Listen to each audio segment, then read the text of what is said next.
You're listening to Podketeers. Welcome to episode 410 of Podketeers. As you can tell, I'm not feeling the greatest today, so I'm going to try to get through this intro as quickly as possible. But this week, Mel and Larry head to the parks and we discuss the return of the Main Street Electrical Parade and the new finale float. They also share about their time in the parks, and Andrew tells us about his recent trip to the Walt Disney Family Museum. If you were in the parks for the return of the parade or Dapper Day, we'd love to hear about your experience. You can always join the conversation on Instagram, Facebook, or Twitter. If you're not yet following us, you can just search for Podketeers, but we'd love for you to join us over on our Discord server. Joining the community on Discord is super simple. Head on over to podketeers.com/410 and click on the Discord logo, or you can click on the link in our pinned IG story. A very special thank you goes out to an awesome group of people known as the FGP Squad, our podcast Fairy Godparents, because it's their support via Patreon that help make these episodes of Podketeers possible. As part of the FGP Squad family, you get some additional perks like exclusive discount codes for Podketeers gear, additional content like the Podketeers After Show, and access to our happy hour calls, just to name a few. For more info on how you can become part of the FGP Squad family, we invite you to check out podketeers.com/FGP. And as always, a super special thank you goes out to the FGP Squad for their continued support. So that's it. I am going to go get some rest. But if this is your first time hanging out with us, welcome. We hope that you enjoy yourself. And of course, if you've been hanging with us for a while, welcome back, friends. Here is episode 410 of Podketeers.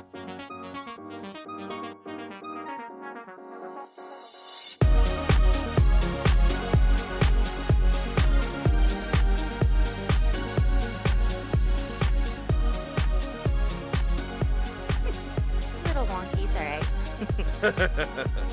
A little donkey? Is that what you said? No, little wonky. Oh, not a little donkey, like a burrito?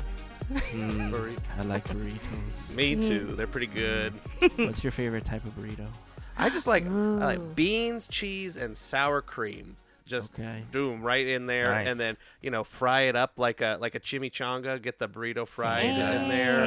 Oh, it's nice and good. You get a little crunch on there. That's a You good just way miss to do it. chimichangas. Yeah, me too. When we were kids, my mom used to do that for us all the time. We used to get like the microwavable burritos, and she used to like fry them up for us after they were just warm. Get that nice crunch outside. And I would get made fun of because one of my favorite things to dip burritos in is like sour cream with like tapatio or something. Oh, okay. I love that. Okay.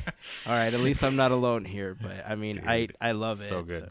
I love doing that with hot Cheetos too, and people are like, "That's gross." I'm like, "It tastes fantastic. Don't knock it till you try it." Anyway, hey, welcome to the podcast. Woohoo! I hope everyone is doing well.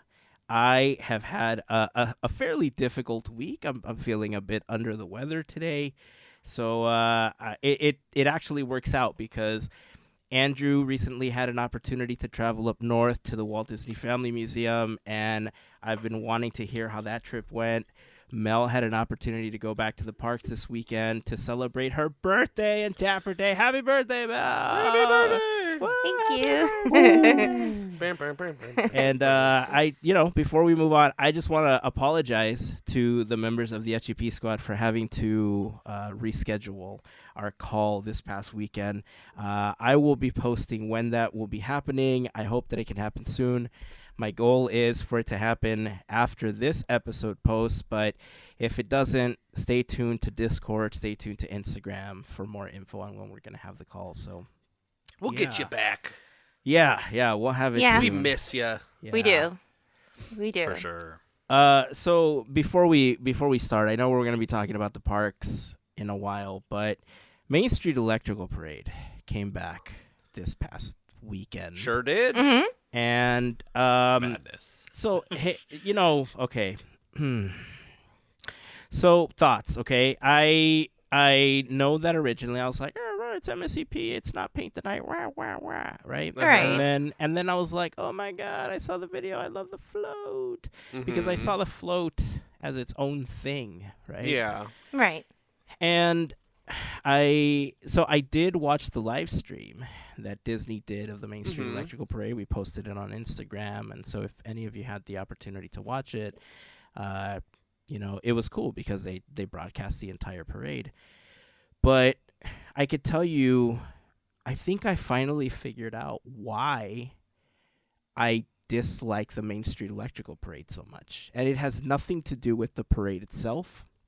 It definitely has nothing to do with the music, because I love Baroque Hoedown. There's an offshoot to Paint the Night, and I love the deconstructed version especially. It's one of my favorite Disney songs ever. Do you guys want to take a quick guess as to what it is I hate about the Main Street Electrical Parade? It's slow. No, because it doesn't. Yeah, I know. I'm trying to guess. I don't know. I don't have a good guess. Is it too warm of a palette? Bingo. Per se. Okay. Bingo. Oh wow. So, as a photographer, I love to white balance things. And the Main Street Electrical Parade is just wanted to insert a curse word there, too bleeping yellow for me to fully enjoy it. Now, fast forward to the end. There's a brand new float. Looks super amazing on its own. It's beautiful. It's gorgeous. Brand new technology. They use portions of what existed, and they reconstructed this old flag float with the eagle to look like an It's a Small World commemorative float thing that has all these different characters from different movies, right? And on its own, it looks great. But it looks so out of place in this parade. It sure does. I agree with you there. It looks like it belongs in Paint the Night or Dreamlights because it is so vibrant. It is so white balanced. It is so gorgeous on its own that it has no business being a part of the Main Street Electrical Parade. Okay, so that's one reason why I didn't want to watch the live stream, because I'm like, okay, I thought I was going to see it, so I was like, all right, I'll go see it. But a part of me was like, do I really want to see it? No. And the reason I guessed about the warm lights is because that's what bothers me. It looks like you need to clean it up, like it's too antique for me. It just throws me off. Yeah. And what you just said, I actually had a few friends who told me the same thing, where it's a beautiful float, but it looks out of place. And I haven't heard the music. I want to hear it. I'm curious about it. But I was also told it didn't match. So it does look beautiful. It does. I will say that. I mean, I love Encanto. I love everything that was on that float. And not just that, of course. But yeah, it's kind of sad to hear the same thing that you're saying from other people. So, I mean, I think I had high hopes of thinking that they were going to put different light bulbs to kind of make it match a little bit. Who knows? I don't know who made the decision. A lot of people love it, so I will say that too. It's like you hear a mix of everything. Yeah.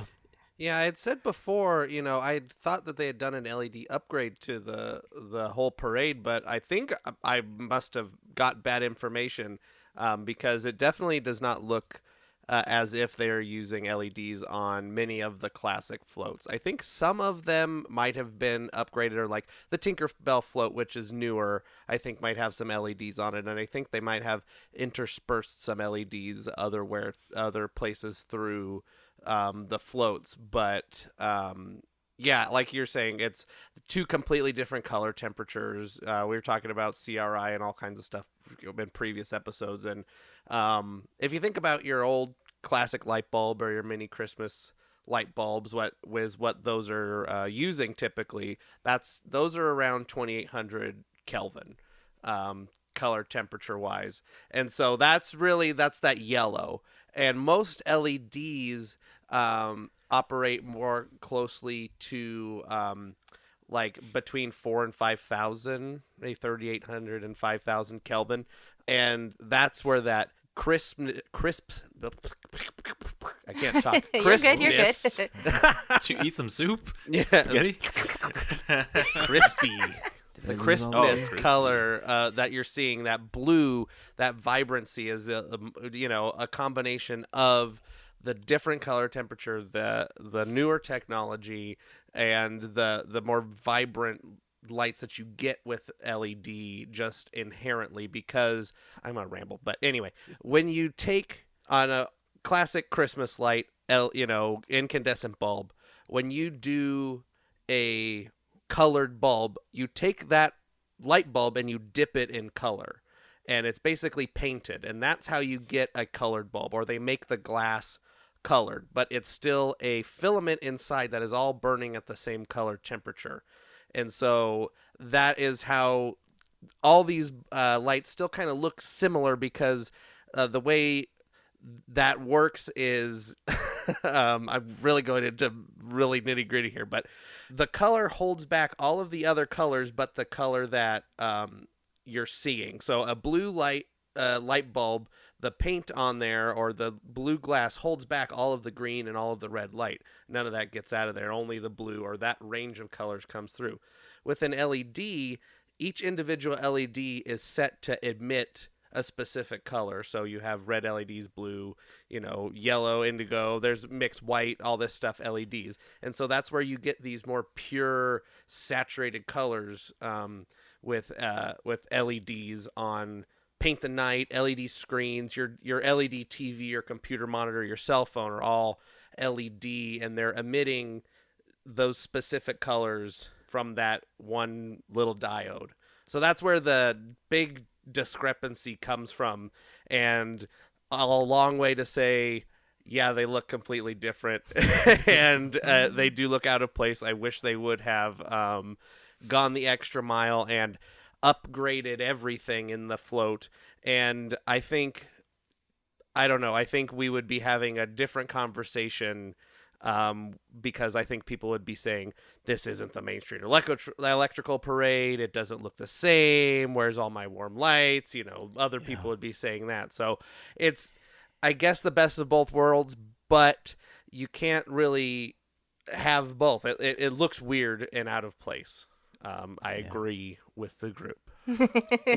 And I mean, look, having that warm hue to something isn't a bad thing. I want to be clear about that. I think because I always aim to have my photographs white balanced, when you take a photo, for instance, of Main Street naturally has that warm hue to it because of the types of lights that are used throughout Main Street. On top of that, it's emulating a time where the white balance type of light wasn't available to people, so it fits the era that it's trying to bring across to you as a guest and a spectator of what's happening. And the Main Street Electrical Parade being that color, like that hue of yellow that it emits onto Main Street, adds to the nostalgia. It adds to how old it is and how it connects to people. But that transition from that yellow to bright blue on Main Street that you're used to seeing with other things, put it somewhere else. I'm sorry. Yeah, no. Make a new totally thing. Get it. Yeah. Yeah. Or bring back Paint the Night, like you've been saying. Or there's a bunch of different options, and I see why they did it. Like you had mentioned, this was the To Honor America float, redressed as it's a Small World float. Yeah. So I like to call it the Big Bacon Strip. I know a lot of other people call it the Big Bacon. And I know that there's already all sorts of conversations going on about how it's unpatriotic to remove the float. No, it's not. Okay, it's a float. All right, Disney's trying to cater in a new generation of guests in the park, and they're doing that using characters that newer guests are familiar with. So like you said earlier, it's the best of both worlds, right? Yeah. But I will say, you mentioned the music, Mel. I remember when Paint the Night was brought back to DCA and they debuted the Incredibles float. Mm-hmm. I remember hearing that one for the first time and just thinking to myself how out of place and how shoehorned in the music felt for the Incredibles float, because it broke. Maybe it was because I was so used to the order of Oh, what the Paint the maybe. Night soundtrack was for so long, that Mm-hmm. when they put in the Incredibles float, it just felt forced, right? I loved having the float, but it felt forced. And this, Don't talk stop about me feeling now. like it doesn't belong. Like, the music is great on its own. Again, I think it'll fit anywhere. I just not here. Like, Maybe it they just have that go by itself down the parade route, and that's the whole parade. And you know what? And I'm glad you said that, because I actually thought that would be a great solution, because they've done it before. They did it with Elsa's float. Remember Oh, when yeah. they World did? parade. Yeah, I mean, Yeah. it could just be its own mini parade with its own music that cycles through. And if they did that as like a precursor to the Main Street Electrical Parade, as a pre-show Oh, or yeah. whatever, I think that's a great way to get both things, but don't mix it into the Main Street Electrical Parade, because it's just out of place. Wait, I figured it out. Okay, here we go. All right, we're gonna hear. New parade. No, I'm not going to ramble about LEDs anymore. New parade. Salute to all nations, but mostly America parade. And this is the finale float. Is it a bacon strip again? It's like America. So anyway, That's only a minute and a half long, though. So. well, if anybody had an opportunity to watch the parade this weekend as it re-debuted at Disneyland, record crowds for essentially, a reopening weekend for the parade. It's been a long time since Disneyland has felt, as people are calling it, like the Disneyland of old. And, I can comment on that for hours, but it was super packed. It was Dapper Day weekend. I think Was overall, hot. I think overall people were mostly dealing with the heat, because it was an unexpected mini heat wave, I think, over the weekend. But if you had an opportunity to see it, let us know what you thought. Let us know how you felt watching it live if you were there. Did it feel out of place? Did you just feel the warm and fuzzies because you had something new with an old parade that you loved? Or, do you like this idea that, we were just tossing out right now, of it being its own little micro parade, the way that Elsa's float was at one point, in the park? So hit us up. You can comment in the Instagram post for this podcast episode, or you can join the community over on Discord. If you haven't done that yet, just head over to our Instagram stories and you'll see a link there.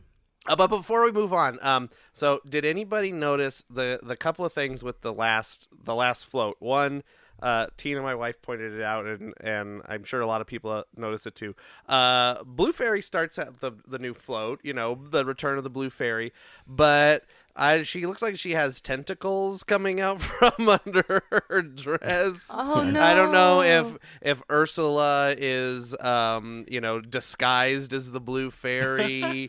I'm not sure, but I have a feeling it's supposed to be a nod to like some of the swirls that were on the original Blue Fairy float, but it looks like tentacles. They look black. They look like Ursula's tentacles coming they come from the bottom of the dress and then swoop around and swirly. So, look at that. If you're looking at the float again, did any of you guys notice that in the live stream? No, but now I want to go noticed back that. and look I for it. wanted to see What this the now. heck? That's why so Heyzen, you text us, he said, I have things to say about the parade, and then I sent just a gif of Ursula. And I don't know what I thought that's what you were talking about. I'm like, I have something to say about it too.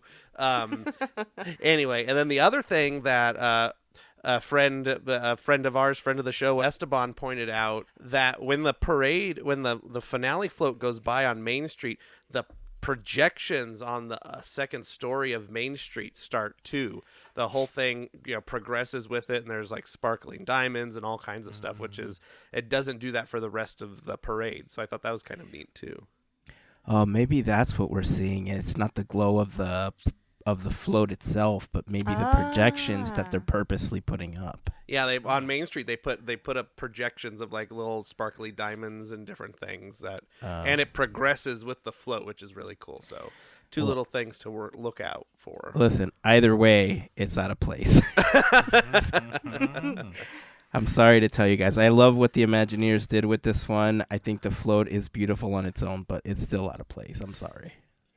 We'll see what time does to this float and see how it lives on in the history of the Main Street Electrical Parade, because there's been, lots of floats added, lots of floats removed. There's no Dumbo float anymore, but switcheroo, all kinds of stuff. So Yeah. who knows how long it'll be. Maybe they'll do a full LED upgrade in the future. I think that should be the way to go. They did. It's called Paint the Night. But it Anyway. doesn't have the history. Anyway, Melissa went to Disneyland, and so did Larry. Before we go back to that, Disneyland, okay. I want to end with Disneyland because I know it's like Okay. Dapper Day and Fine. Mel's birthday and everything. Okay. But tell us about the museum because Okay. it's been a few Yeah. years since I've been up there. I want to know how things are going up there. All right, if you weren't sick of my voice, here we go. Long Andrew story time. I took a trip to the Bay Area. I guess it's kind of south of me. I'm in Sacramento area. So anyway, Bay Area. Went to the Walt Disney Family Museum, among other places, and had a good time. It's a great place to go. You learn a lot. I got a lot of cool information for Quizneyland. That's where one of the questions from last week's episode sparked an idea from there. But yeah, we start out in the trophy room, as they call it, and it's just almost every one that they have award recognition that Walt had received in his lifetime, and they range from the Oscars, the commemorative one for the Snow White and the Seven Dwarfs, all the way down through like plaques he got for just different clubs and groups and things like that, just as an honorary this, honorary that. The question from Quizneyland, it was the award he got was to the greatest contribution to the sport of pigeon racing. So there's just lots of stuff. Wow. We spent a lot of time in the trophy room just because there's so much to take in, and the reviews don't lie. Like, you can take your time, but if you get there late, don't spend all your time in the first couple of rooms. There's a lot to learn and a lot to see, so I recommend getting there early. That way you have enough time to explore the whole thing. And from there, then you kind of start. After the trophy room, it starts with Walt's, I'm pretty sure it's birth. You see like a map leading into like the room where it talks about his family history, his they're moving from here to there to, ending up in Kansas City and everywhere, Marceline. And from there, and then let's see. I'm trying to remember. It's been a while. You know what? I'll do this. I took a bajillion of pictures. There you go. I can idea.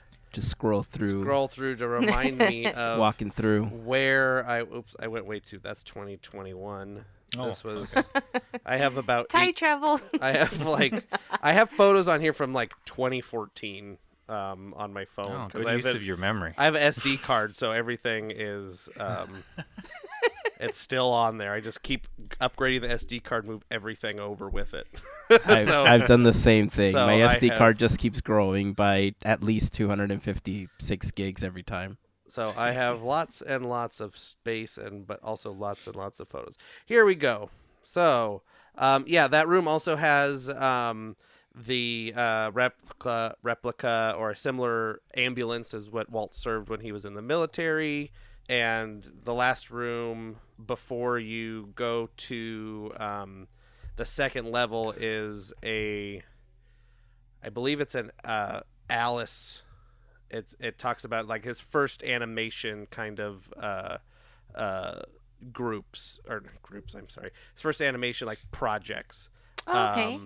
And then you get in an elevator and go upstairs, and the elevator has the Santa Fe railroad logo on it, which is really cool. So and the elevator's really nice, and it plays a little quote from Walt as you go up, and Aw. the doors open, and there's lots of magical kind of like the posters that you would see, like the magical paintings like on the cruise lines, but they're posters, and then like this is where a lot of the Alice comedy things were as well. They chug through. Yeah, I'm sorry, I misspoke before. I'm gonna ramble because I don't remember. But the first room was the room before the elevator was all of the things leading up to Alice, and then you go up to the second level, and it's the Alice comedies is the room right off the elevator. And then from that room you go to Steamboat Willie, and they had a really cool interactive display where you could do Foley along with Steamboat Willie, which was really cool. They had little drums, little things to tell you when to do it as the turkey in the straw, cranking the goat and all that stuff. So that was really cool. A lot of interactive thing. They had a whole wall showing like just all the still images that take up, I forget how many seconds it was, like a 10-second thing is just plastered along this whole wall, like a 10-foot by like 30-foot wall of like 5x8 photos of just how many pictures it takes just for this short clip. And it was just very impressive to see all that. It goes through, what was next? There was a window where you could see the Golden Gate Bridge, which was kind of cool. Then there was just some cool like some stuff about different people that had helped Walt or he had met, stuff about inking and painting, merchandising, and then there's a whole like half a room that was Snow White. And then it started talking about the my photos aren't helping very much because I took pictures of weird things, like a picture. I have this great picture of Goofy, a maquette of Goofy in a bathing suit looking real cool, and like a weird picture of Snow White. But yeah, anyway, they had lots of cells, lots of stuff. It goes through the different employees, different there's the 9 old men on a wall there with I believe it's the 9 old men on the wall. Then you could turn the thing around it and give you a bio of them. Turn it one way as the photo and the other way the bio. A film room. They had a small section on the animator strike. A small section on the war. And after the war section, there was a room on just all the different animated features and shorts, and then that led to the miniatures room, which was very cool, which was next to the bathrooms. If you need to go to the bathroom, that's next to the miniatures. All the collected miniatures, it was just everything, household items, this and that and the other thing. It was very cool just to see his personal collection of miniature dining sets and bedrooms and bedpans and spittoons and whatever you might see. Because who doesn't love a good old-fashioned bedpan, right? I was just gonna say, miniature what? bedpan. Sorry, miniature bedpan. Yes, exactly. Also in that room is the bracelet, the Oscar bracelet with all the miniature Oscars on it. So that's also very cool. And then from that room, I'm trying to remember if my pictures are deceiving me or not. Uh-oh. I believe from that, if I didn't take pictures or if we just went from there, I believe from that room you enter the like finale room, which is like this big sweeping ramp that goes back down to the first level, and that's where you see the Carolwood Pacific engine and the whole train. You see different mock-ups of what was there? There was a mock-up of there's like the original Disneyland castle model where the front was the back and the back was the front thing, and then that leads you to I believe they call it the Disneyland of Walt's Imagination model, which I spent a lot of time just looking at. A mashup of all attractions that were there. I hit the microphone with my hand. Of attractions that Walt had a hand in, a Walt that had dreamt of, or etc., or were there in his time. And it's very cool just to see different things coexisting at the same time that didn't in that time frame or didn't ever coexist. There's also like there's a Autopia car there as well. And then you went to at the bottom of the ramp after the the model. There was like a nice place to sit and watch some old Disneyland TV show clips, just clips of Walt and stuff like that. Comfy benches, which is like a wall of old-fashioned TVs. Then from there you would enter. There is a section on animatronics, so you got to see a Lincoln like animatronic skeleton. There was a tiki bird that you could puppet with the handle. That's there was cool. there was a I'm gonna forget what it was. Some big old machine that had a little show with Dick Van Dyke. It was like a little miniature Dick Van Dyke, and he was jumping around. Let's see if I can. Nope, I don't know what it was. I think it was some sort of machine for either sound processing or film processing. But it was like a big machine that was like, this is how they made it easier for this thing, and it was like a little mini Dick Van Dyke, and he'd jump around the machine with technology and stuff like that. After that section was the section on Walt's final days and his death, and then post-death, all of his all like the newspaper clippings and all the artwork that people had produced and put in the media, excuse me, to mourn his death. And then from there, the final room was just like this big white room with screens just showing pictures of just everything from Walt and his family and stuff like that. So it was a very touching ending, encompassing his whole life, and it was a very cool experience. I'm glad I got to do it. I could go back tomorrow and see things that I didn't see before, because That's cool. we kind of went at a pretty good clip going through everything, but I could definitely, there's just so much that even if you spent the whole day there, like, you couldn't take it all in if you wanted to look at everything. Just there's a plethora of memorabilia and artifacts and just reading that you can do. So yeah, and then the gift shop ends with in the gift shop is a multiplane camera, which I thought was very cool. And the gift shop is great. So I love the gift shop. I spent a lot of money. What did you get? Well, I got some cool pins. So I got a Carolwood Pacific pin, railroad pin. I also Love got a it. multiplane camera pin. Nice. I got a Sweet. T-shirt, and then I was showing these to you guys before as I pull away from the microphone. These are new old stock. If you watch American Pickers, you know what that means. The e-ticket magazine. And so the guy running the gift shop had told me, I believe he was the manager of the gift shop, we were talking, and he was telling me that when Diane was opening the Walt Disney Family Museum, she had bought every copy of this magazine that was left, and people didn't understand why. I think it's the people, helping her run or start up the museum, and she just knew that these magazines were something good to have in the gift shop for people to be able to learn the history of Disneyland specifically, and just the company and in general. So these are very cool magazines that are long out of print, but you can get them on the Family Museum website. There's also a CD-ROM that has some of the older issues that aren't available anymore.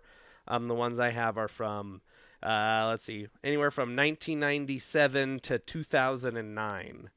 But yeah, those were cool.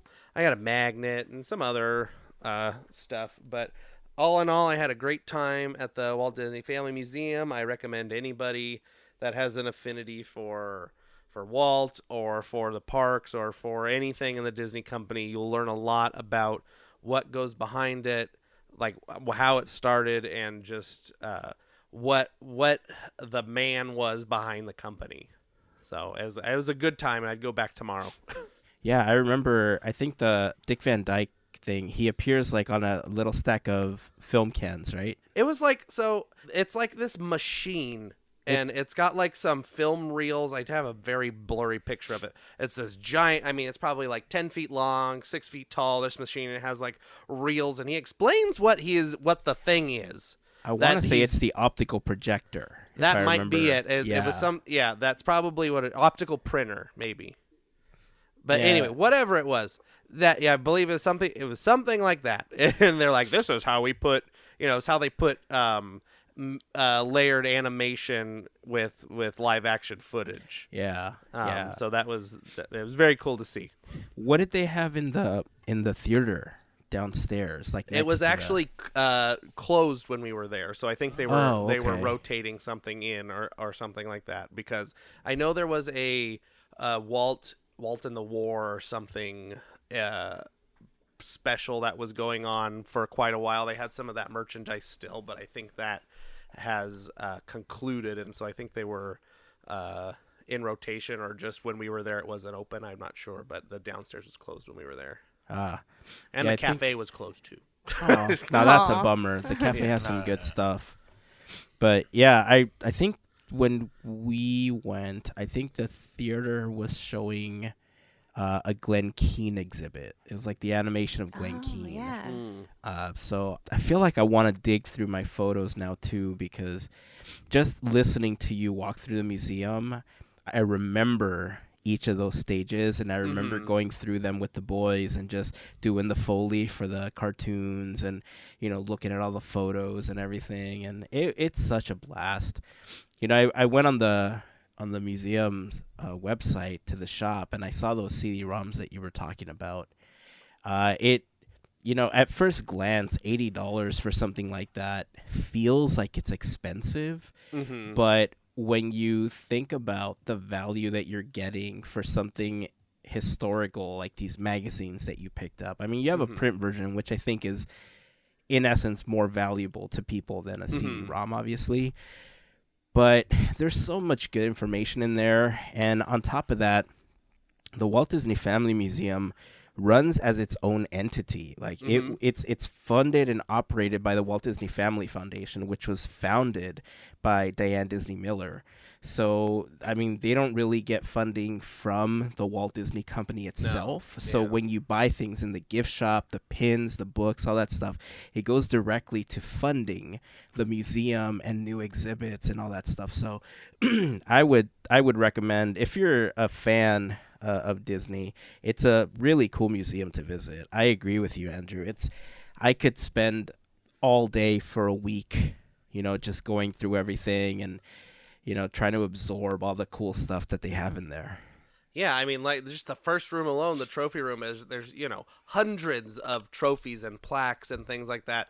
Just to be able to read what every single plaque is for would take you the whole day, and to understand. Plus, they have little screens that will tell you more about. You pick, okay, that one's number A28 or whatever, like on the vending machine. But it's like, it'll tell you can go to the screen, and then it'll tell you a little bit more about the piece itself. Yeah, I love it. Did they still have the Peanuts comic strip up there? I don't know if I saw it or not. I don't remember. Where was it? It was in the trophy room. There's a, I don't remember exactly. I might have just not seen it, because there was just so many things. That's where they also have the recreation of the firehouse window in the trophy room as well. Yeah, I don't remember where exactly it is in the trophy room, but there's a comic strip with Charlie Brown and Sally, and she walks up to Charlie Brown and she says something like, "Do you think there really was a man named Walt Disney?" Oh, I've seen that before. Just online, I believe, but yeah, that's so cool. I don't remember seeing it. I don't have a picture of it, but there's all kinds of weird stuff. Like there's an award Walt got where it's like Mickey Mouse riding a turtle, and I think that's funny.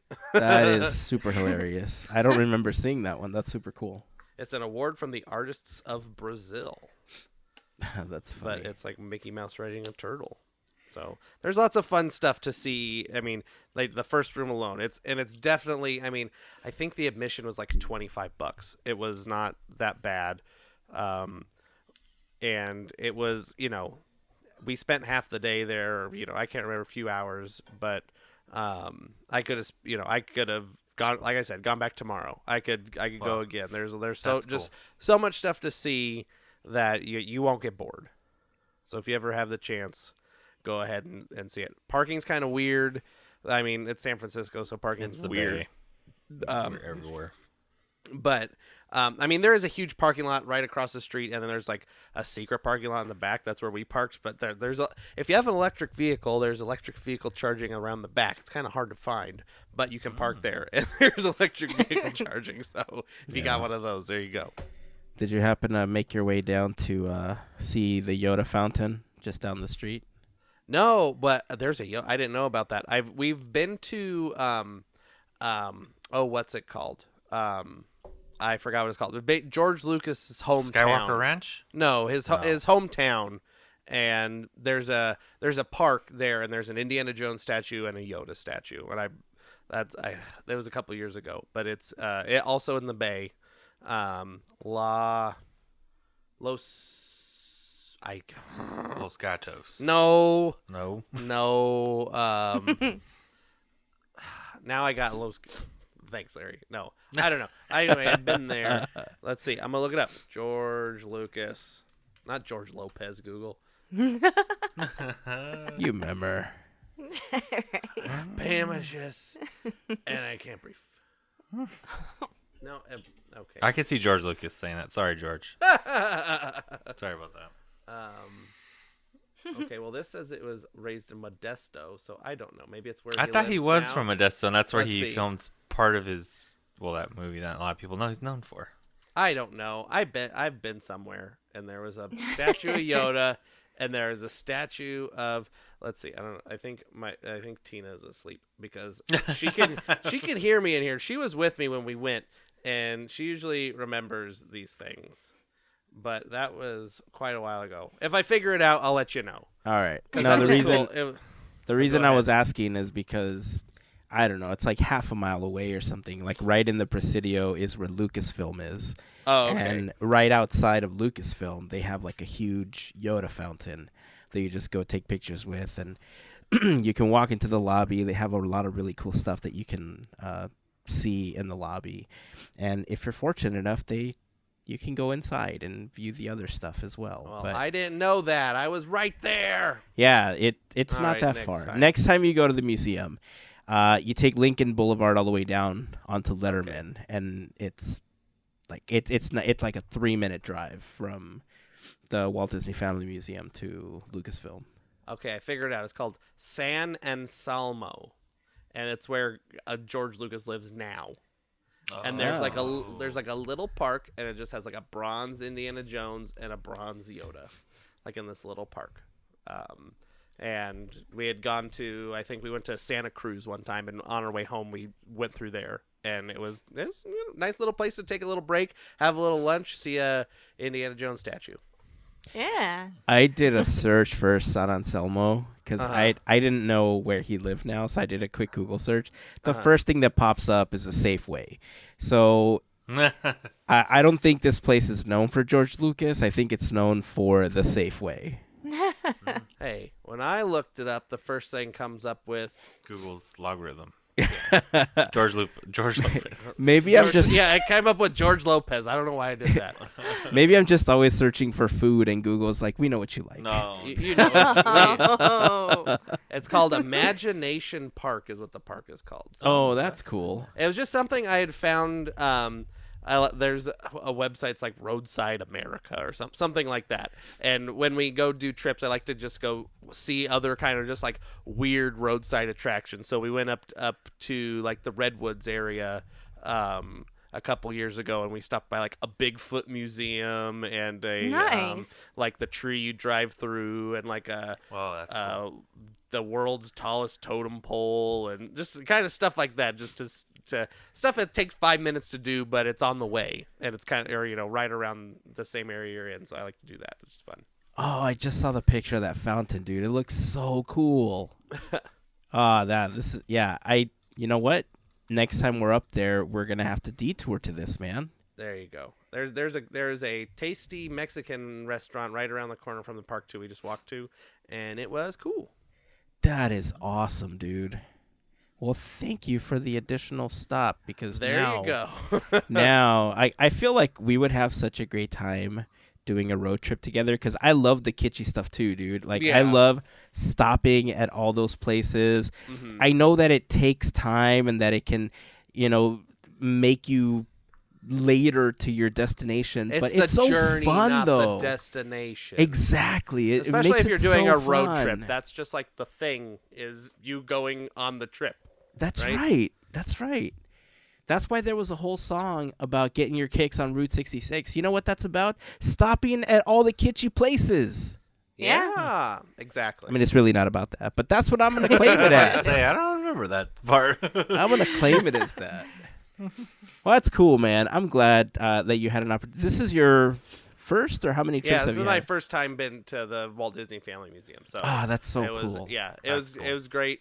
I love the gift shop. Everybody there, all the employees, they were great. You do have to it's masked mandate in there, which is nice. They check your masks and everything before you go in. They have so if you're planning on going, make sure you bring San Francisco still has a lot of mask mandates in place still. So as of this recording, or at least when I went, there was masking still a lot of the indoor places.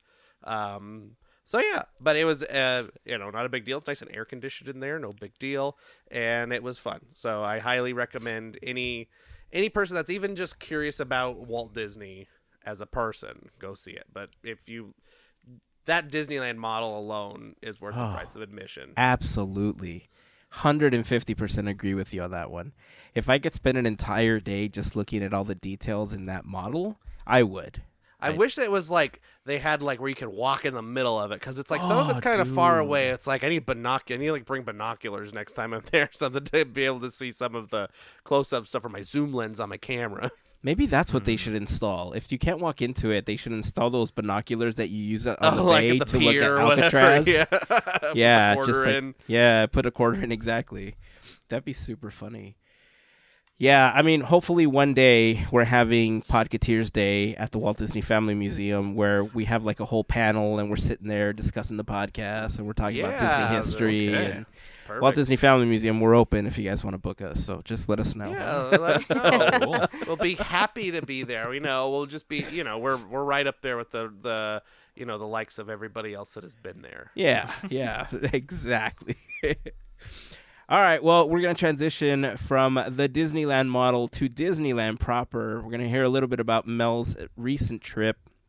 But before we do, I do want to remind you that this episode of Podketeers is brought to you by a fantastic group of people known as the FGP Squad, our podcast Fairy Godparents, because it's their support via Patreon that help make these episodes possible. If you want more information on how you can become part of the FGP Squad family, you can head on over to podketeers.com/FGP for more information. There you'll find some info about what the FGP Squad is, a list of some of our top contributors, and a link to our Patreon if you are so inclined to help us out. We have a few tiers, but being a part of the FGP Squad family does get you some additional perks, like access to our happy hour calls, additional content like the Podketeers After Show, some audio files that we've uploaded to Patreon, discounts on Podketeers gear, and sometimes just random gifts that I like to mail out to people. So Heyzen likes to make stuff, and he makes lots of cool stuff, and he likes to just share it with people. Makes I like magic. I like to make stuff for myself. And when I make stuff for myself, I love to make it for other people. And so I usually don't make one or two for me. I usually make enough to try to send out to people because I like them. Well, and it's cool stuff. It is. If you have any questions, please feel free to connect with us. You can send us a message over on Instagram. But we'd love for you to join our growing community over on Discord. If you're not a member yet, super easy to join us. Just head over to our Instagram stories. You'll see a pinned one that has a link to our Discord, or you can head over to the blog post for this episode, podketeers.com/410 for more information. And of course, to all of the members of the FGP Squad family, we just want to send a huge thank you for your continued support. Yeah. Mel, tell Hey. us how your birthday weekend was at Disneyland, and how it was dealing with the heat on Dapper Day. And the Oh, crowds. right. Double whammy. Oh, and the crowds, Yay me. yeah, because it was one of the first weekends where there wasn't as many restrictions, right? Yep. And There Main Street Electrical Parade and all of everything's coming back. It's everything nutso. returned and the crowds returned and Oh, right. World of Color was back too. yeah. You know what? It wasn't that bad. I'm not going to complain because I ended up doing a lot of things that I haven't done before. I'm excited to actually start with Main Street because Jill and I, we were there and we were just waiting around till everybody came to the parks and we're like, oh, let's just chill on Main Street. Well, I remember you talking about the Dream Lights cards. So I thought in my head, you know what? Let's go to the magic shop. I know I'm taking a risk, it's probably not going to be there, but let me check. I thought, hey, why not? Go in there. So this is the one thing I think I've told you that I've never seen a magic trick being done at Disneyland. So What? when we go in and I'm looking, I didn't approach the cast member. I was just already looking like in the back show, thinking magically we're going to see these cards. And so Jill's behind me and she's like, she goes up to the cast member and the guy starts talking to us about the cards that he has and asks her to come up and he does this trick. For me, I'm already like, this is cool. This is happening. I'm witnessing something new.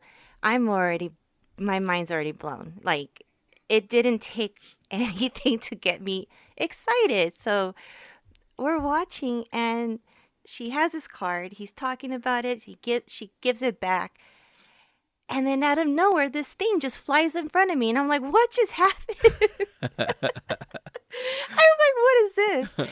She's cool. He's cool. I'm like, gone. I'm like, this is, wow. I'm like, oh my gosh. I felt bad I didn't find the cards, but I was like, I can't wait to tell you this because I know how much you love the magic shop and everything. So I was like, you know what? This will be a cool thing to share. And I'm sorry I didn't see the cards there, but I did get to see that and tell you about it. I appreciate you even going in to search for them. You kind of caught me off guard when you said you had never seen magic at Disneyland because, okay, I don't want to take away from your story, but I'm going to say this really quickly.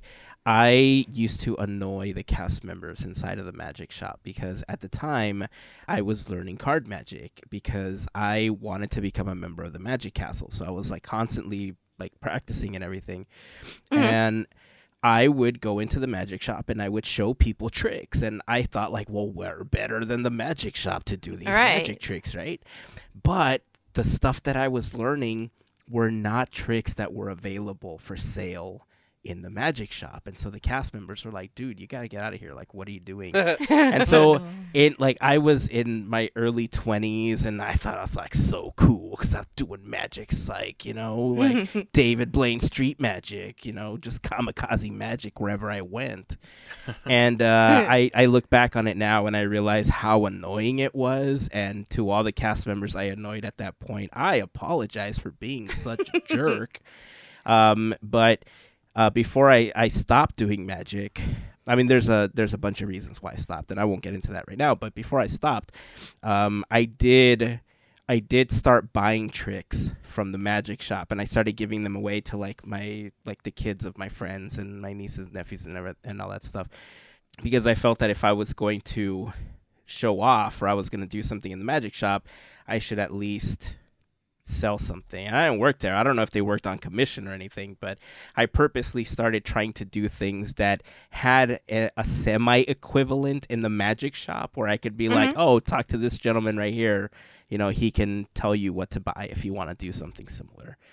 But yeah, I acknowledge that I was fairly annoying with that, but I still love card magic. And that was around the time that I started collecting different decks of cards. And so that was a long time ago in a kingdom far, far away.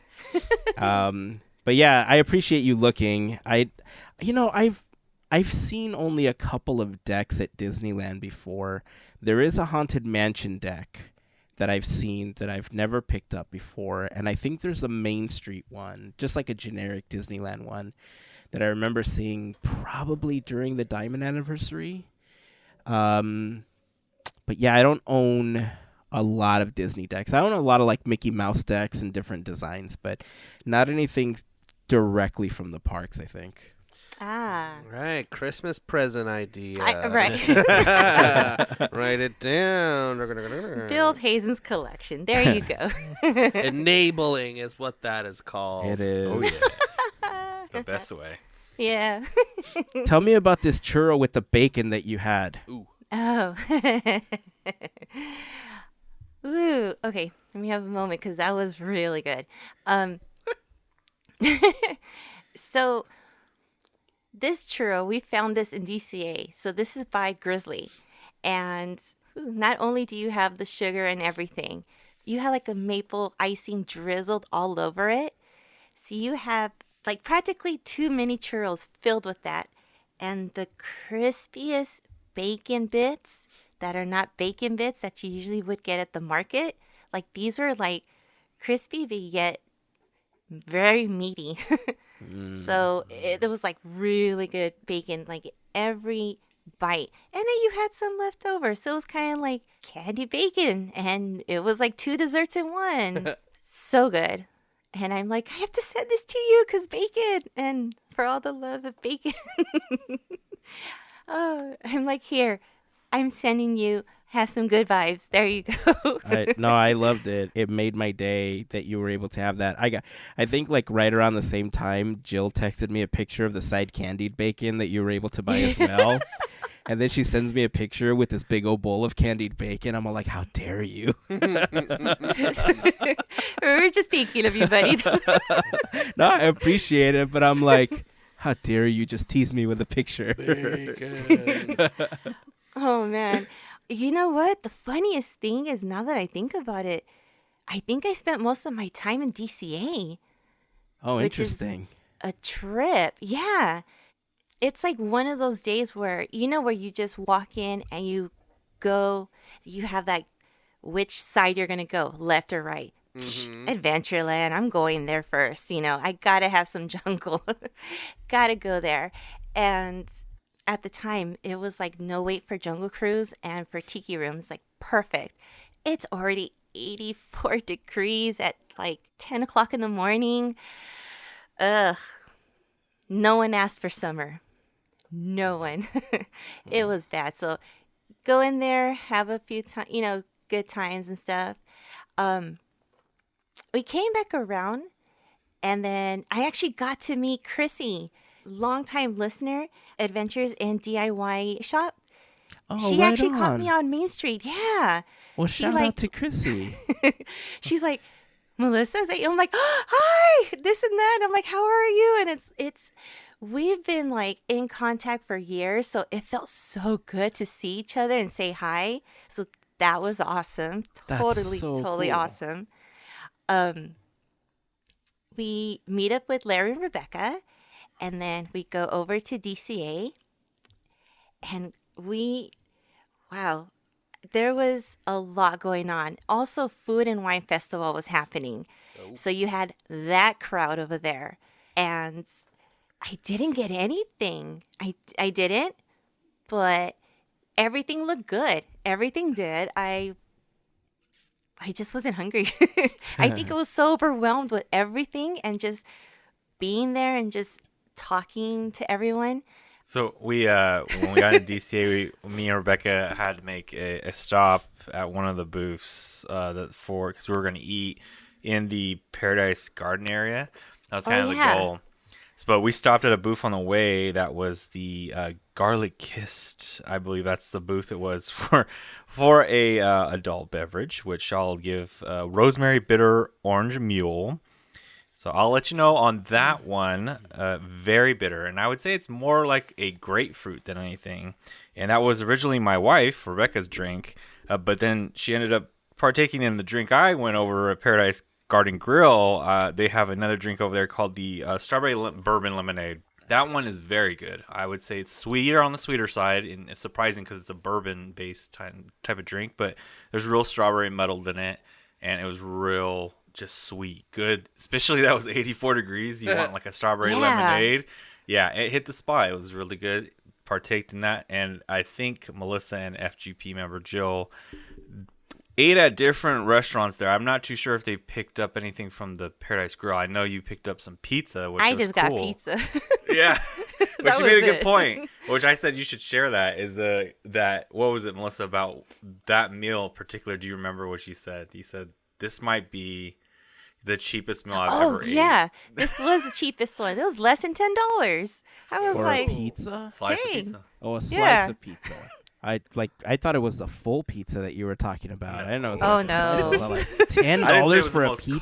Like, cost-effective pizza. what weird parallel universe Disneyland are you at that they have like What a coupon did $10 you have? pizza? right? We're still stacking coupons. The coupons. That's So funny. after we ate, because it was like really, really warm, so you didn't want to do like, you didn't want to be in line, you didn't want to be outside. Unfortunately, Ariel's was like outside queue. We're like, nope. No We way. went to Mickey's PhilharMagic. Oh my and god. That, ooh, worth it. Worth the walk. Just The tunnel going in The just to make AC. it was like the air hit us and we were just it was like beautiful.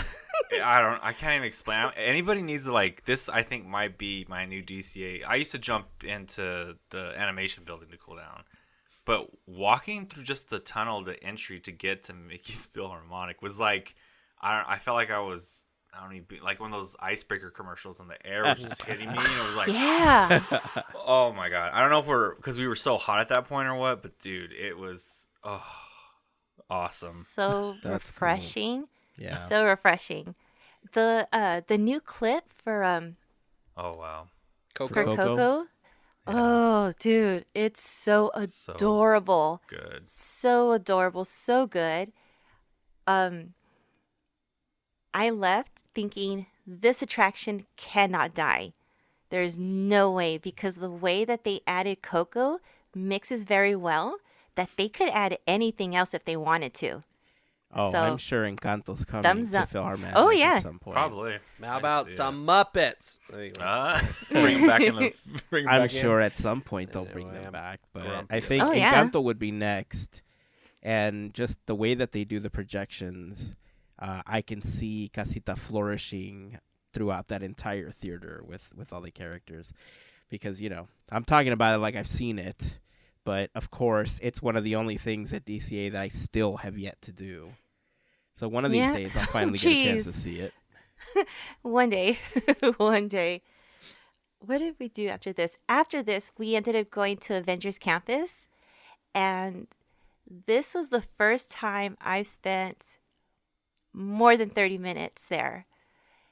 And it was, I think I spent like majority of my day there, because the prize that I had my eye on was I need to be there to see Moon Knight, and yeah, I'll get to that after. So, let's go to the beginning of Avengers Campus, because I have some words about Stan Lee's plaque, and I'm trying not He to really get has to go to the upset. dentist. Oh, sorry. Nice. That was good. I love how Anyway, I'm Andrew. sorry. I love how Andrew has the dad jokes like super equipped Just already. Hey, real. Ready to Just go. ready for fire. right off. Okay. Anyway, Stanley's plaque. Okay, so Stanley's plaque. This is the first time we're seeing it, and I look at it, and I'm looking at it, and I'm like, we're at dusk. It's getting later. Why is this like so hidden, where Avengers Campus is so lit up? Why does Stan Lee's plaque by itself, and it doesn't have anything to show that it's right there? Then, the reason I thought about this is because there was people just standing right next to it with the stroller, and there's nothing to really say that you can't. His plaque shouldn't have people in front of it. It shouldn't have somebody covering it. I don't know if Disney thought about this ahead of time, but on the other side of the entrance, there's another podium kind of area for another plaque. Okay, this looks incomplete. I felt, and I got really heated inside. I'm like, dang, I'm not a big Marvel fan. I'm not.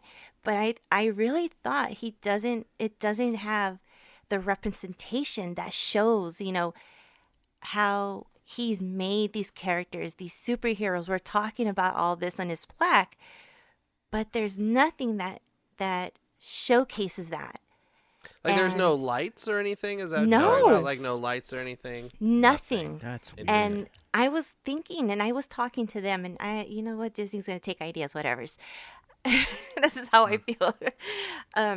They could have put something to give indication of these superheroes, little things, Captain Shield, Thor's hammer, Black ev- Widow's logo. yeah, Just all these etch it little into things. the rock. You could do that. Right. Something that says he did this. And there's really nothing. And it made me sad because you have this gorgeous land here that's dedicated to him. Yet his His plaque work. is pretty lonely. I didn't really think I was gonna get like feeling like this. I'm like, dang, that's I was telling Larry, I'm like, I shouldn't be fired up, but I don't know. Maybe I'm just being picky. I don't know. I'm gonna say with Melissa, I'm usually pretty. I'm glad that Disney decided to give Stan Lee some representation in this part of the park, because I mean, without him, that part doesn't exist, right? And I was looking forward to it with Melissa to go to this, and when we got there, yeah, immediately someone was standing with the stroller right in front of it, so you're feeling like, okay, well, maybe they just don't know, it's not publicized as much, but it just feels wrong because they're just standing there. So then we go and we kind of gather around it just to try to make them realize, like, hey, there's something you're standing in front of, and they move out of the way, and yeah, and it's set up in an area which it has like a rock structure below it, but like concrete rocks, and then it sets up like a podium, and you see it there, and the plaque looks beautiful, but there's no lighting, there's nothing behind it, there's really nothing. And even something Jill pointed out when we were with her is that the curve at that point on the lower part of there, it changes from what the area is to the outside to the walkway from when you go into Avengers Campus. It's like two different types of curves, and even the molding that goes to that part is not like complete. Like they use like that mold or like concrete to keep it to the ground. It's like looks undone almost. It doesn't even look very clean. And Melissa's mentioning there's just a replica of that same rock looking podium style feature, which you could put a plaque on, which we were thinking, gosh, you could have just put the same plaque on the other side. Just put Stan Lee's plaque on both sides. But it has nothing on it, and it looks exactly the same. So it doesn't really give it any distinguishing factor as like, hey, look at this. This is one of, something here to be like the Stan Lee's plaque. And the quote on there, though, I don't want to downplay this either. The writing they put in there in the inscription for Stan Lee has some great paying homage to him, which I liked a lot too. It's just it feels like what I was telling Melissa, it's like the constant Stan Lee effect of like getting the short end of like, oh, he was great, he was amazing, but there's always like a but here's what we're kind of going to do to kind of make it work out to where it looks nice, but it's not great. It's not what it could have been. So they didn't have the little, like when it first debuted, they had like some planters in front of it or whatever, like these little blue potted plants. So they took those away. All gone. Gotcha. Yeah. Interesting. And my joke is the plaque on the other side, that rock thing, that's for Kevin Feige whenever he decides to step away. It That'll could be be. remembrance Could of be. Kevin They Feige. better make it look nice than that, because Kevin Feige, I don't know if he's going to be down. Have it, people. I mean, and I looked up some images because I couldn't remember the plaque, and it does look like it's being used as a transition piece. Mm-hmm. It's like you said, the curb changes, the fencing changes, and everything leading into Avengers Campus. So it does look like it's being used as multi-purpose thing. It's a plaque, but also this is the break between the wood posts and the metal railing and the two different style curbs and things like that. So that's interesting to hear about. Honestly, I love the fact that they put something there for Stan Lee. You're right. I mean, honoring Stan Lee is amazing, right? There's been a lot of contributions that he's made to the comic book industry, to Marvel and everything. But I think I don't even think this is a Stan Lee thing. I think they need to honor a lot more than just Stan Lee, right? Because, one of the biggest creators and, partner of Stan Lee for such a long time was Jack Kirby. Correct. Jack was honored with the Kirby Crackle that they put in front of Mission Breakout, but there's really no other mention. Like, you have to be a Marvel fan or hear from somebody that's Kirby Crackle in order to know that Jack Kirby is somehow represented in the park, right? But there's so many artists and so many people that represent Marvel in such a huge way that what they really need on Avengers Campus is like a little corner with almost like a Hall of Fame sort of thing where they honor like these animators, right? Because Stan Lee is just a small piece of that puzzle. Jack Kirby's a huge part of it. Also, Steve Ditko, Joe Simon, Brian Bendis, like all of these guys created iconic characters. And honestly, if they lined, you know how when you enter Avengers Campus, like on one side, like they have the huge Avengers Campus logo, and there's like the big, like rock or the cement like the slab metal thing or something that they have there. I think they could have lined up that entire slab with like kind of, you know how at the studio they have the legends, like the plaques with the name and like the handprints. They could have done something small with like all the Marvel legends like across that cement slab as you're entering, and you get a little bit of history, and you get Still could do you that. know what I mean? Yeah, exactly. totally. They still can. Yeah, or if they had something like like what they do on Main Street with the windows, even if it was smaller things like I don't know what, but something similar to that, street signs or something named after the same thing, or like this cart is called the Kirby cart because of this, and or whatever, to kind of do that similar nod like Main Street is, as opposed to like having, because the Main Street windows are like the highest honor you can get as far as I'm concerned, like Disney Legend and then Main Street window, like, and so having something kind of similar to that, because you got to keep it in the the Stan Lee plaque is nice and everything, and it does kind of pull you out, like if they're going for story wise, like Stan Lee created all these things, and then you start putting more and more plaques and busts and whatever. So no, just like it doesn't keep you in the story as much. And I'm not saying that's a bad thing or anything, but I just think that might be a detractor in people wanting to do that. So that's why something like the Main Street windows kind of give you something best of both worlds. And I think even the Stan Lee plaque would benefit from being something more up above, this is the Stan Lee this thing. In the movies, they work it in a lot too, like where it's creative. So it kind of would match that kind of same idea, where Stan Lee's, even his, like when he made his appearances in the movies, it was always a creative way to get him in. Yeah, a little cameo, Stan Lee something up above where like people can't block it and stand in front of it. People can see it up above and stuff like that. And there's so much just vertical space in Avengers Campus that I'm sure there's room to put things. There's just so many nooks and crannies too that you could have the I don't know, the Stan Lee bathrooms. I don't know, but I really like that idea too, because on top of paying homage to them, right across at the Blue Sky Cellar, that little area, I know that they've always had like Disneyland stuff or like future projects, but what if you had just like a year or two, you just dedicated it to Marvel and the history of Marvel, and you got people interested. You got them interested in the comics, in the creators, in the characters. You got them a little more invested.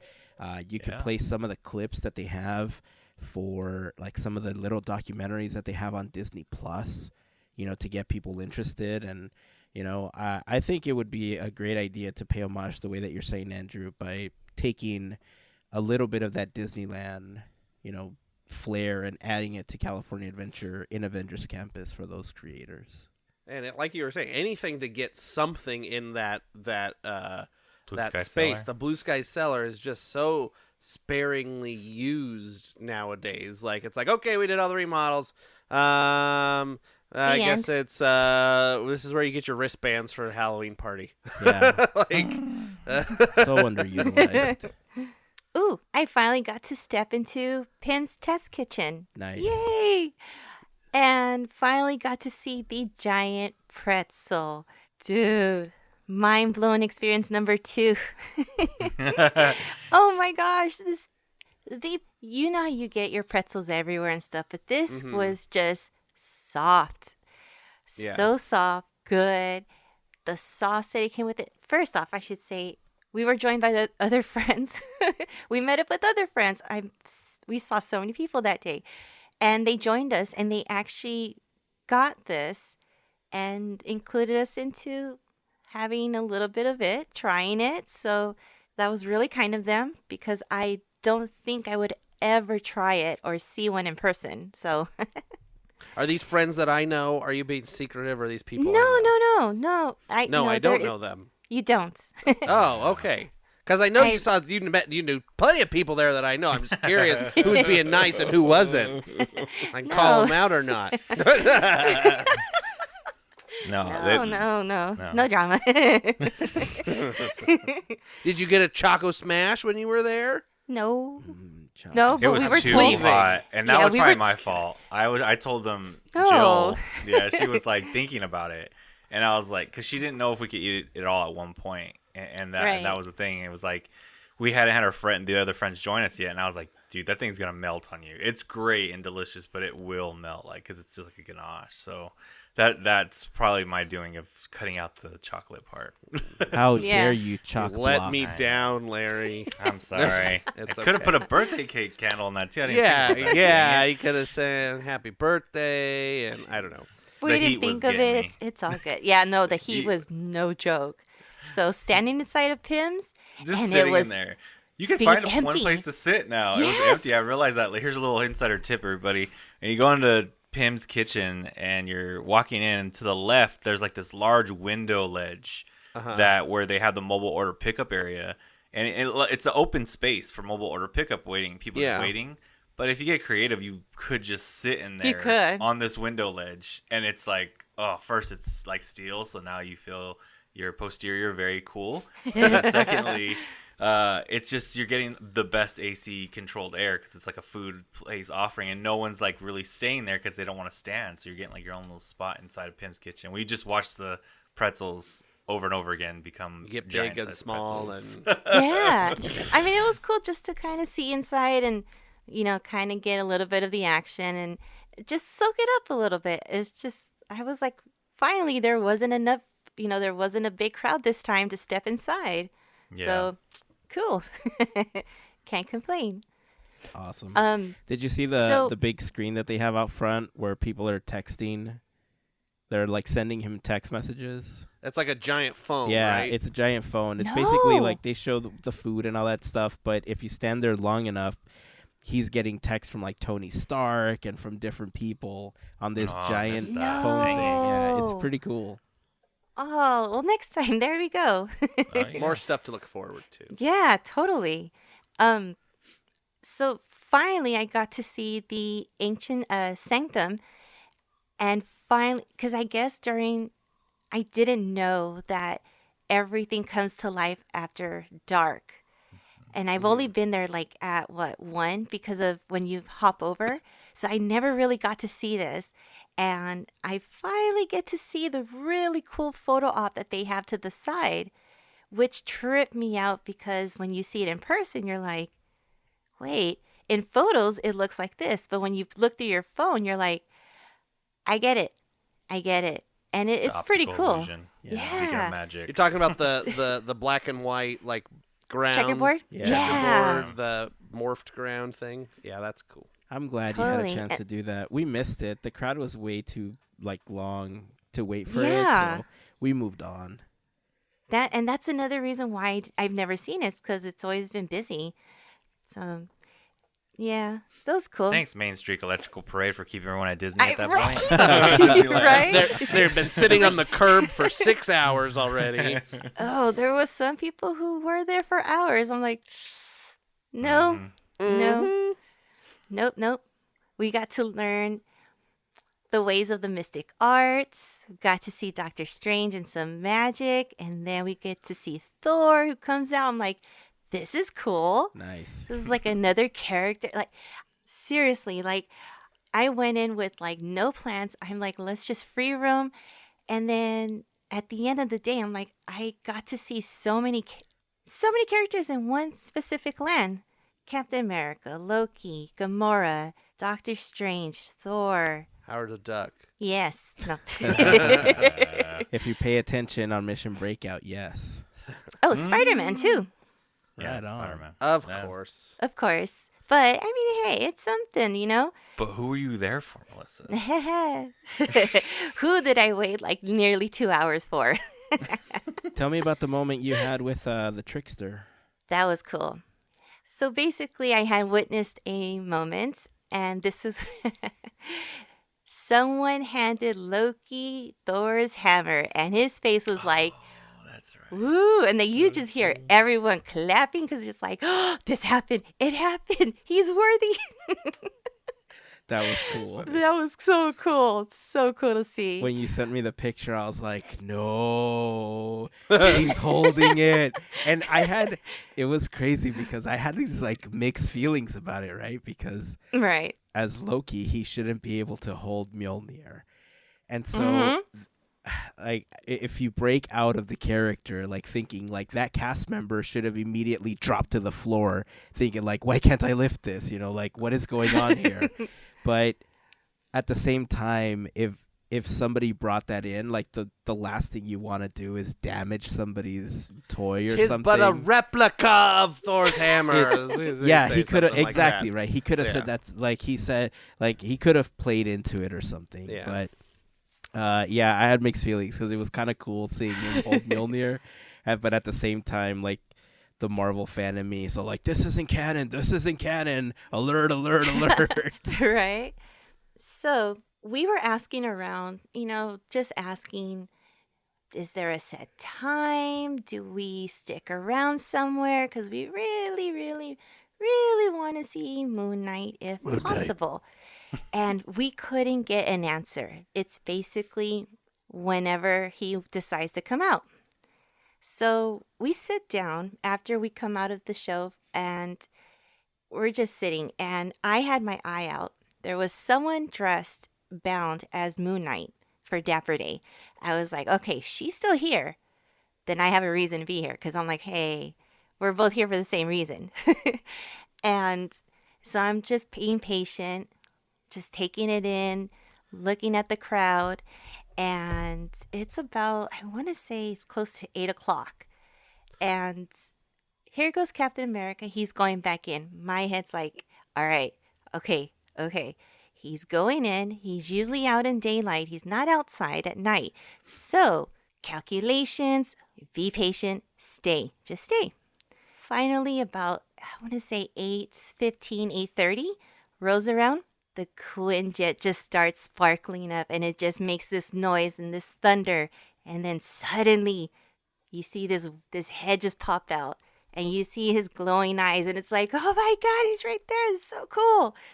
So yeah, I lost my mind for a moment. Sure. It was so cool to finally see someone that it's been so difficult and kind of sad when you know that there's a character you want to see and they're only there for a certain time because of the show. So I am just over the moon excited to see him. And, he didn't come down or I didn't stay as long.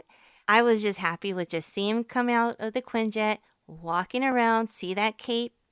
Cool guy.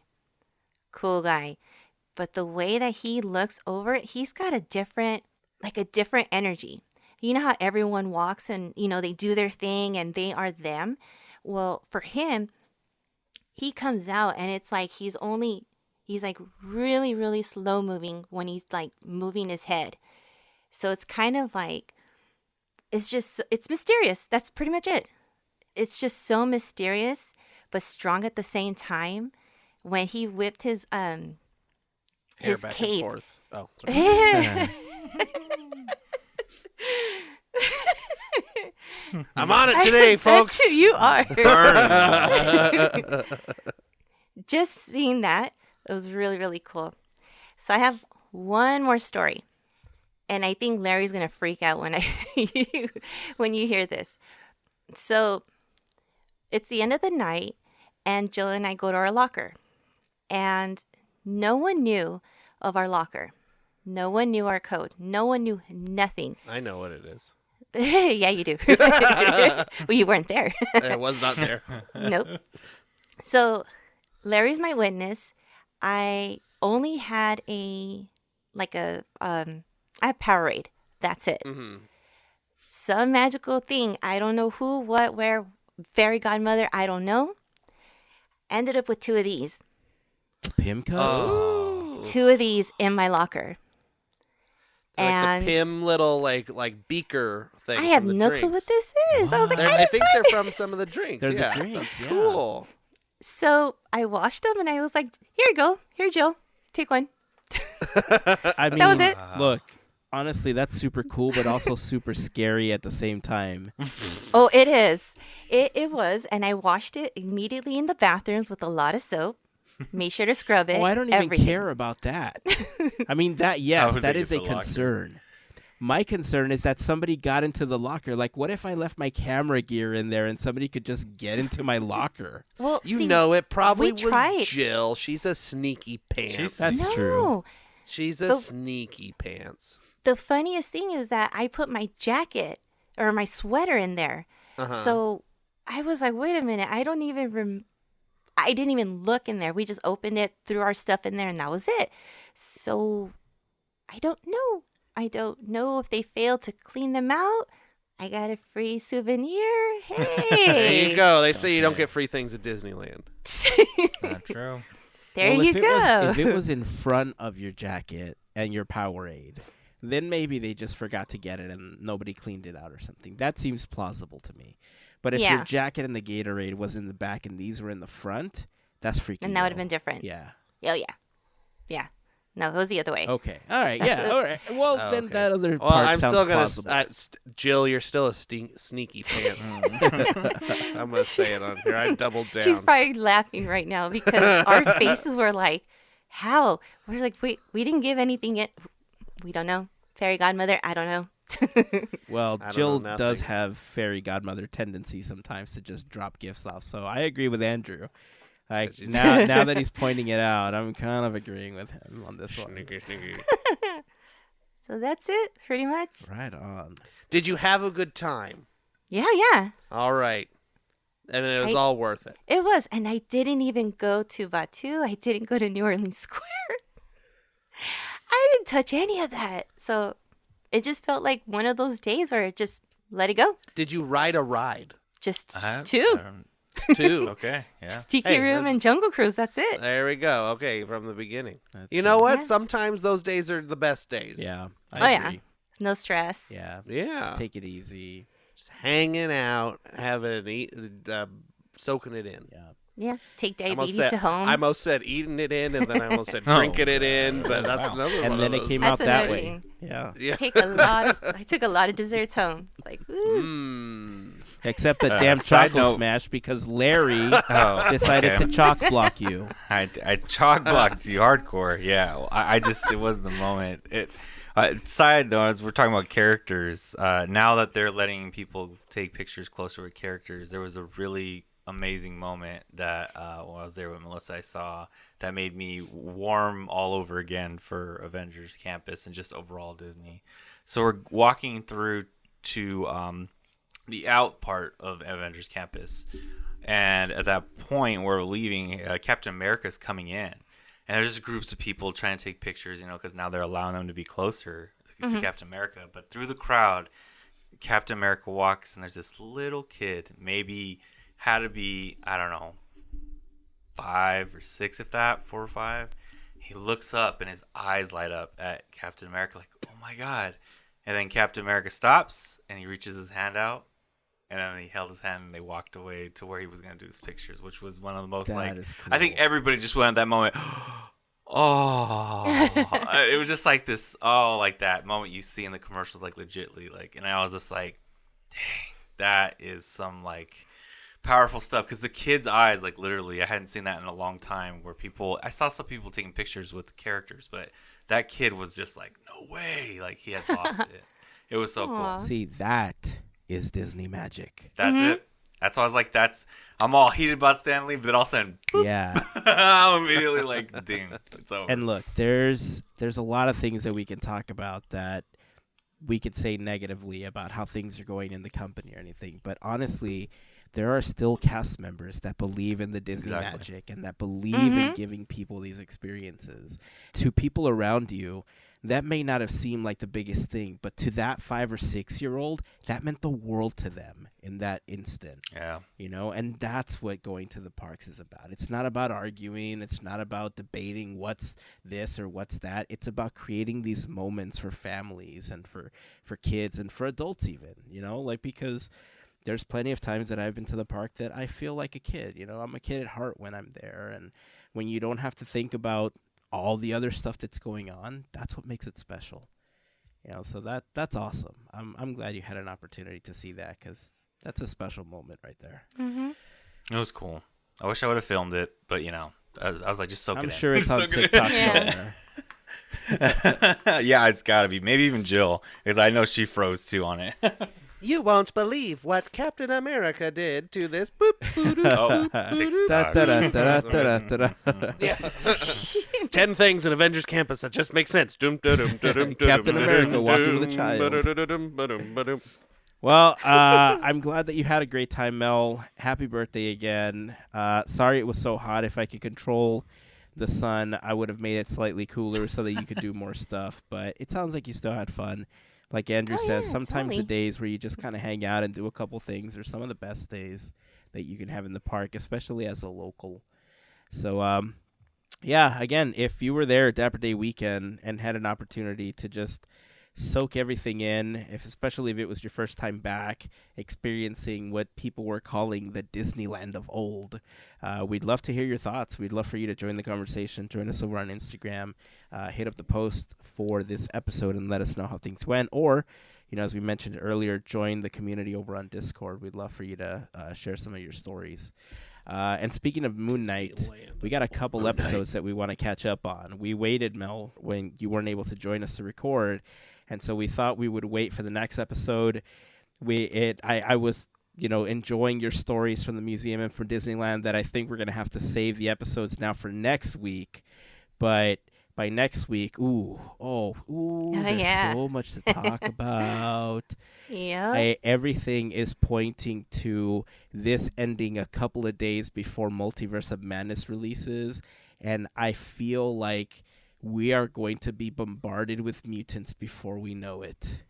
So lots to talk about with Moon Knight as it begins to wrap up that series. So there's a tease for next week. Anything else before we wrap up this episode? Nope. Right on. So that's it. Thank you all for hanging out with us. Until next time, keep dreaming, keep moving forward, and always remember to pass on the magic. Have a fantastic week, everyone. Bye. See ya. Adios.